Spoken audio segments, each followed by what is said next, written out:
Selamat pagi Indonesia, Anda menyaksikan seputar Bali terkini pukul 10 WITA.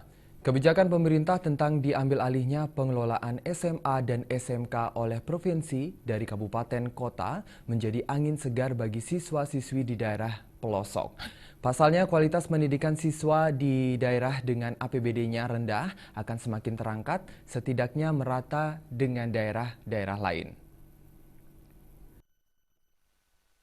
Pengamat pendidikan Ide Bagus Anom berpendapat lebih baik SMA dan SMK dikelola oleh provinsi karena bantuan dan pemerataan baik pendanaan maupun tenaga pendidik lebih terjamin.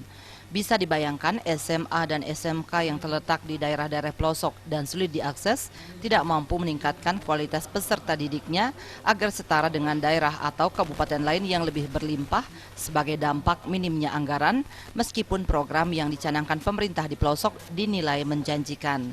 Mantan Kepala Dinas Pendidikan, Pemuda dan Olahraga Provinsi Bali ini menambahkan, jika SMA dan SMK diambil alih oleh provinsi, kualitas pendidikan di daerah yang kaya tidak lebih tinggi daripada kualitas pendidikan di daerah-daerah dengan APBD yang lebih rendah.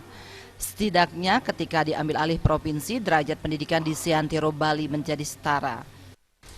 Siswa SMA SMK dikelola oleh provinsi, sesungguhnya kondisi kualitas pendidikan, pemerataan dan sebagainya lebih terjamin di provinsi. Kenapa? Kalau SMA SMK di daerah yang sulit, katakanlah sama sekali tidak bisa berkutik karena APBD-nya rendah.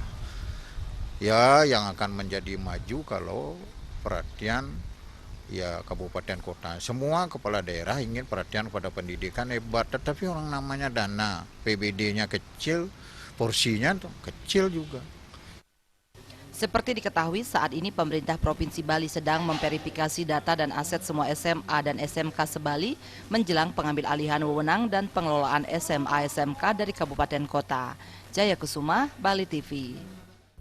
Pemirsa, demikian seputar Bali terkini kali ini. Nantikan informasi menarik kami dalam seputar Bali terkini 1 jam mendatang.